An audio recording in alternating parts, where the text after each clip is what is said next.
गुरुदेव भगवान की जय, श्री मौनी बाबा भगवान की जय, श्री सद्गुरुवे नमः, श्री सद्गुरुवे नमः।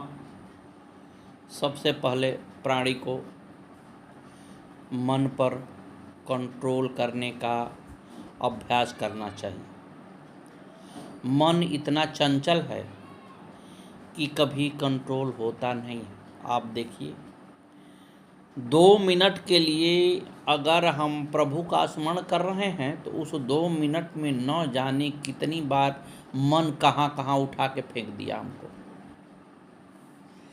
हमें इस पर रगड़ करने की ज़रूरत है। हम जो चाहें वही मन चाहे, तब तो सब कुछ हम प्राप्त कर सकते हैं। लेकिन हम चाहते कुछ हैं, मन कराता कुछ है।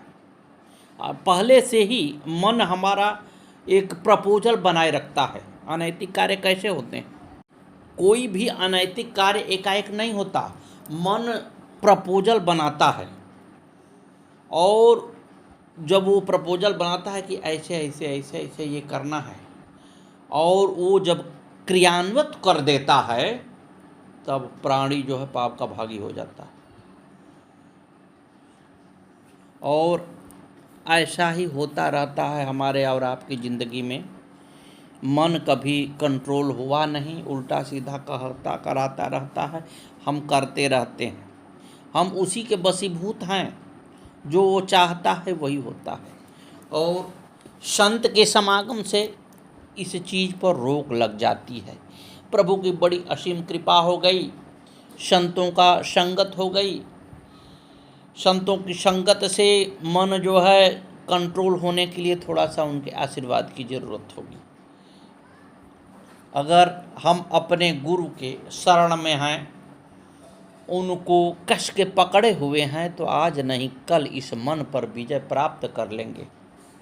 ये बड़ा कठिन है जी, बहुत आसान खेला नहीं है। आप देख लीजिए, सभी लोगों के लाइफ में ये चलता रहता है। आप आजमा के देखिए, क्या आपने मन को कंट्रोल कर लिया? मन जो है चोरी करने के लिए कर रहा है, आज नहीं कल हम चोरी कर देते हैं। कहाँ कंट्रोल कर पाते? मन कभी ये नहीं कहता कि आप भंडारा करो, यज्ञ करो, ज़रूरतमंदों की सहायता करो, दान करो। ये कहाँ मन करता है? कभी नहीं कहता।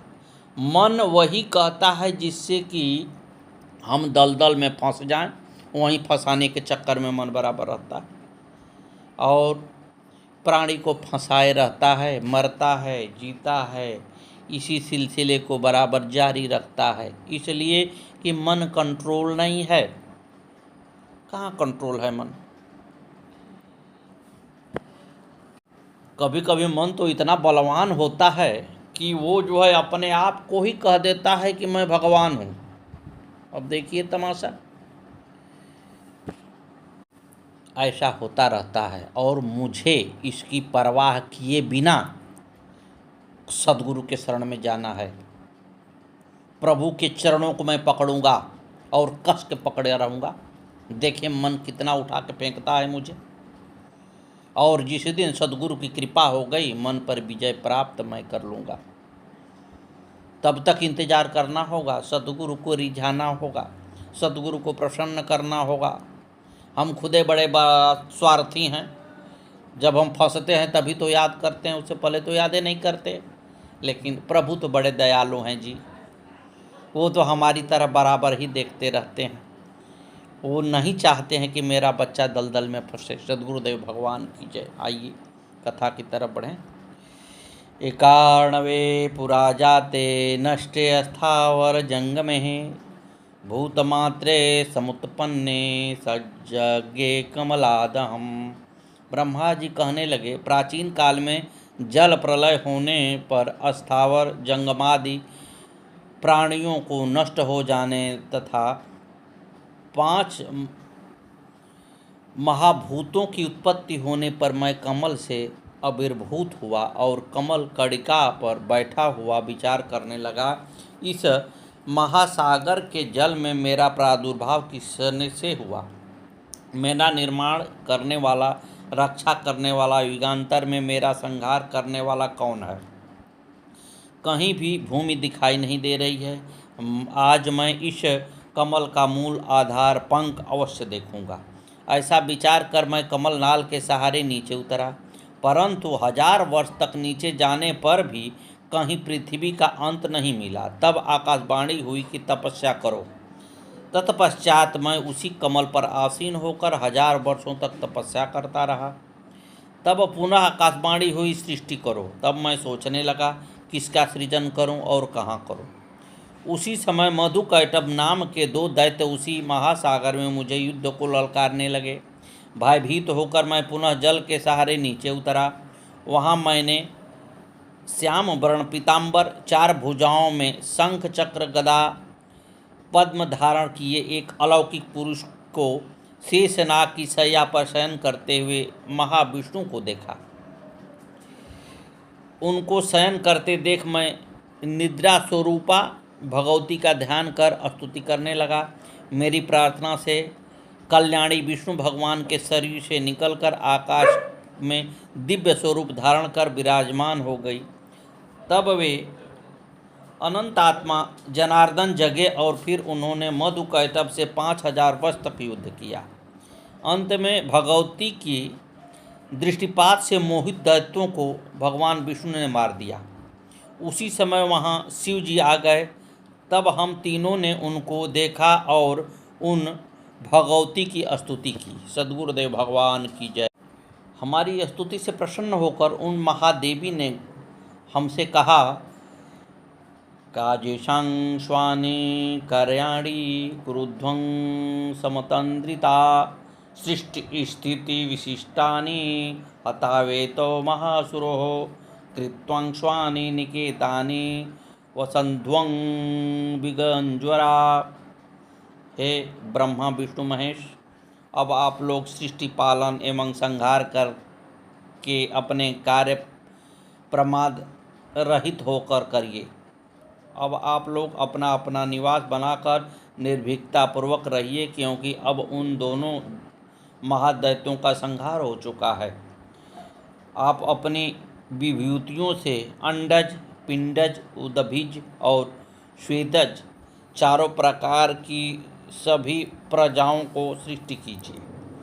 उन महादेवी के वचनों की सुनकर हमने कहा, हे महामाया, हे शक्तिहीन है, हम शक्तिहीन हैं। इन प्रजाओं का सृजन कैसे करें और कहाँ करें? चारों तरफ जल ही जल दिखाई दे रहा है। सृष्टि कार्य के निमित्त आवश्यक 5 तत्व गुण, तन्मात्राएँ और इंद्रियाँ और पृथ्वी पे कुछ भी नहीं है। दोनों देवों को देखकर ब्रह्मा जी के ये वचन सुनकर देवी के मुखमंडल पर मुस्कान छा गई। उसी समय आकाश से एक रमणीय विमान आ गया। उस विमान में भगवती के आदेश से तीनों देवता बैठ गए। उनके बैठ जाने के पश्चात भगवती ने उन अलौकिक विमान को अपनी शक्ति से आकाश मंडल में उड़ा दिया। विमानं तन्नु वेगं यत्रंगस्थानान्तरे गतं न जलं तत्र पश्यामो विस्मितां स्मो वयं तदा। ब्रह्मा जी कहने लगे, उस विमान में जैसे ही बैठे वह मन के समान वेग से उड़ने वाला विमान जहाँ पर पहुँचा, वहाँ जब हमें जल दिखाई नहीं दिया तो हम लोगों को महान आश्चर्य हुआ। उस स्थान के वृक्ष फलों से लदे थे। कोकिलों की मधुर ध्वनि गूंज रही थी। वहाँ की भूमि, वन, पर्वत सभी सुरभ में लग रहे थे। उस स्थान पर स्त्रियां, पुरुष, पशु, नदियां, बावलियां, कुएं, तालाब तथा झरने विद्यमान थे। वह भव्य नगर सुंदर चारदीवारी से घिरा हुआ था। यज्ञशालाएं बनी हुई थीं। वह नगर हमको स्वर्ग सा लगने लगा। मन में जिज्ञासा हुई, यह नगर किसने बनाया है? उसी समय हमने एक राजा को आखेट के लिए जाते देखा। उसी समय जगदम्बा को विमान में स्थिर देखा।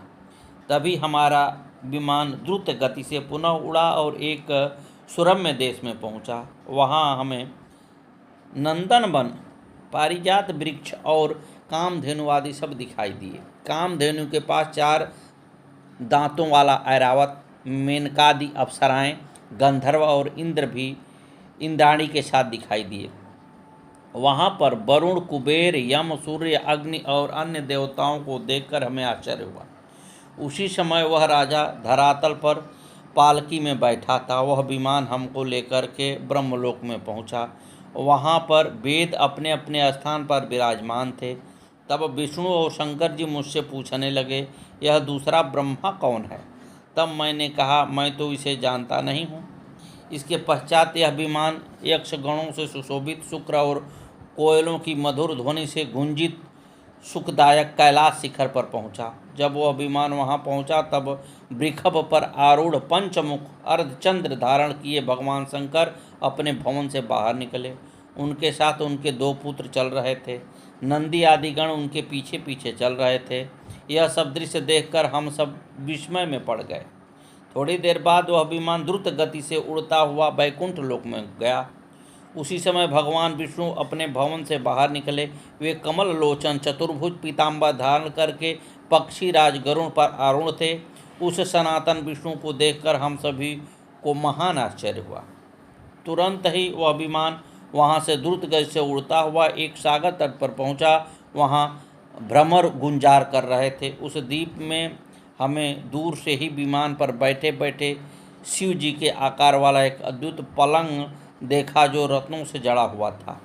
उस पलंग पर अनेक प्रकार के रंगों की चादरें बिछी थी और उस पलंग पर एक दिव्यांगना बैठी थी। रक्तमाल्याम्बरधरां रक्तगंधानुलेपनां सुरक्तनयनां कांतां युक्ता कोटिसंप्रभां। उस देवी ने रक्त पुष्पों की माला तथा रक्तांबर धारण कर रखा था। उसने शरीर पर लाल चंदन का लेप कर रखा था। लालिमा पूर्ण नेत्रों वाली वह देवी अमित विद्युत की कांति से सुशोभित हो रही थी। वह परम सुंदरी अपनी कांति से मानो सूर्य की दीप्ति को भी तिरस्कृत कर रही थी। वर, पाश, अंकुश और अभय मुद्रा को धारण करती हुई भगवती भुवनेश्वरी हमें दृष्टिगोचर हुई। उनको हमने पहले कभी भी नहीं देखा था। उस महामाया भगवती को देखकर हम यह नहीं समझ पाए कि वह सुंदरी कौन है और उनका क्या नाम है। दूर से देखने पर वे भगवती 1000 नेत्र, 1000 मुख और 1000 हाथों से युक्त दिखाई दे रही थी। हे नारद, हम तीनों सोचने लगे कि न तो ये अप्सरा है, न गंधर्वी और न देवांगना ही दिखती है। ऐसे सोचकर हम वहाँ खड़े रहे। भगवान विष्णु ने अपने अनुभव से मन में निश्चय करके कहा, हे ब्रह्मा जी, ये साक्षात भगवती जगदम्बा हम सबको कारण रूपा हैं। यही महामाया, महाविद्या, पूर्ण तथा शाश्वत प्रकृति रूपा हैं। ये परमात्मा की इच्छा स्वरूप तथा नित्य स्वरूपिणी हैं। ये भगवती प्रलयावस्था में समग्र विश्व का संहार करके सभी प्राणियों में लिंग रूप शरीर को अपने शरीर में समाविष्ट करके विहार करती हैं। इनका दर्शन हमें हमारी तपस्या के कारण हुआ है, वरना इनका दर्शन दुर्लभ है। पश्यांति पुण्य पुंजांगे ये वदान्यापस्विनः रागिणो नैव पश्यन्ति देवी भगवती शिवाम। जो उदार चरित्र और हृदय वाले पुण्यात्मा तपस्वी लोग हैं, वे ही इनके दर्शन प्राप्त करते हैं, किंतु विषयासक्त मनुष्य इन कल्याणमयी भगवती के दर्शन से सर्वथा वंचित रहता है। ये ही मूल प्रकृति स्वरूपा भगवती परम पुरुष के सहयोग से ब्रह्मांड की रचना करके परमात्मा के समक्ष उसे उपस्थित करती हैं। हम सभी इस भगवती की तुलना में उनके लंक्षास के भी बराबर नहीं हैं। ये वे ही जगदम्बा महादेवी हैं जिनको हमने प्रलय सागर में देखा था। यही बाल्यावस्था में मुझे पालने में झुला रही थी। उस समय मैं एक बट पत्र रूपी पलंग पर सोया हुआ अपने पैर के अंगूठे को मुखार बिंदु में डालकर चूस रहा था। उस समय गाती हुई ये भगवती बाल भाव में स्थिर मुझे झूला झुला रही थी। यही निश्चय रूप से मेरी जननी है। अतः अपना कल्याण चाहने वाले प्राणी को माँ भगवती के शरण में जाना चाहिए। सद्गुरुदेव भगवान की जय। शंकर तेरी जटा पे बहती है गंगाधारा, काली घटा के अंदर जिमी दामिनी उजाला। शंकर तेरी जटा पे गलमुंड माल राजे, शशिभाल पर विराजे। डमरू पे नाद बाजे, कर में त्रिशूल धारा। शंकर तेरी जटा पे बहती है गंगा धारा, वृक चर्म बसन धारी, वृकराज पर सवारी। शिव भक्त कष्टहारी, कैलाश पर बिहारा। शंकर तेरी जटा पे दृग तीन तेज राशि, कटिबंध नागवासी। मया है संग दासी, सब विश्व के आधारा। शंकर जी तेरे जटा में बहता है गंगा धारा। शिव नाम जो उचारे, सब पाप दोष हारे। बृहानंदना विसारे, भव सिंधु पार पारा। शंकर तेरी जटा में बहती है गंगा धारा। सद्गुरुदेव भगवान की जय। जनार्दन भगवान विष्णु ने पुनः कहा कि हमको बार बार प्रणाम करते हुए वरदायिनी महामाया के पास चलना चाहिए और उनके चरणों के निकट चलकर उनकी स्तुति करना चाहिए। ब्रह्मा जी कहने लगे कि भगवान विष्णु के ऐसा कहने पर हम तीनों जैसे ही विमान के द्वारा तर्क वितर्क करते हुए भगवती के द्वार पर पहुँचे, तब उन भगवती ने हम तीनों को वस्त्राभूषण से सुसज्जित स्त्री बना दिया। आश्चर्य में भरकर हमने उन भगवती को प्रणाम किया और उनके पास खड़े हो गए। वे महादेवी करोड़ों सूर्य के समान प्रकाशमान सिंहासन पर विराजमान थी। उनके आसपास अनेकों सुंदर स्वरूपवती सेविकाएं उनकी सेवा में लगी हुई थीं। हे नारद, वहाँ पर मैंने भगवती के चरण कमलों में उनके नख रूपी दर्पण में समस्त स्थावर जंगमात्मक ब्रह्मांड में ब्रह्मा, विष्णु, शिव, वायु, अग्नि, यम, सूर्य, वरुण, चंद्रमा, विश्वकर्मा, कुबेर, इंद्र, पर्वत, समुद्र, नदी, गंधर्व, अप्सराएं, विश्वावसु, चित्रकेतु, श्वेत, चित्रांगद, नारद, तुम्बरु, हा हु, अश्विनी कुमार, अष्टवसु, सिद्धगण, पितर, शेष आदि नाग, किन्नर, उरग और राक्षसगण दिखाई दिए। रामचरितमानस में भी श्री राम ने माता कौशल्या को अपना रूप दिखाकर आश्चर्यचकित कर दिया था। दिखरावा मातहि निजाद्भुत रूप अखंड, रोम रोम प्रतिलागे कोटि कोटि ब्रह्मांड। अगणित रवि शशि शिव चतुरानन, बहुगिरि सरित सिंधु महि कानन।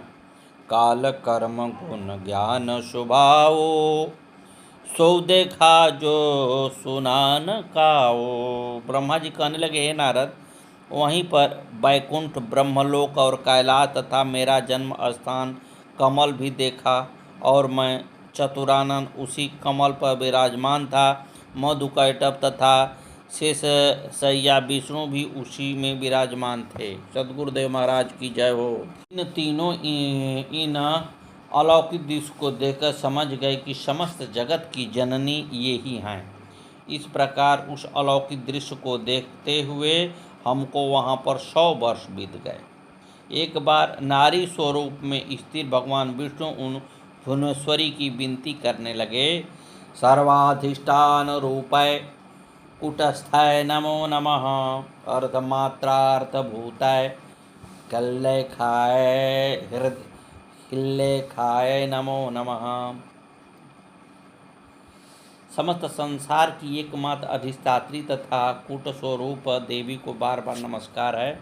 अर्धमात्र अर्थभूता एवं हल्लेखा देवी को बार बार नमस्कार है। हे जननी, आज मैंने जान लिया कि समस्त विश्व आप में समाहित है तथा संपूर्ण ब्रह्मांड की सृष्टि में संहार भी आप ही करती हैं। हे माता, जब मैं विष्णु, शिव और ब्रह्मा भी आपके अलौकिक चरित्र को नहीं जान सके तो दूसरा कोई कैसे जान सकता है। हमने आपके लोक में अद्भुत प्रभाव वाले दूसरे विष्णु, शिव और ब्रह्मा को देखा है। हे जगदम्बा, हम आपके चरणों में मस्तक झुकाकर प्रार्थना करते हैं कि आप यह दिव्य स्वरूप हमारे मन में विराजमान रहे तथा हम हर समय अपने मुख से आपका गुणगान करते रहें। हे माता, संसार में ऐसा जाना जाता है कि ब्रह्मा सृष्टिकर्ता, विष्णु पालन करता हैं, लेकिन यथार्थ में आप ही शक्ति प्रदान करके उनसे कार्य कराती हैं। आप ही बुद्धिमानों की बुद्धि, बलवानों की शक्ति।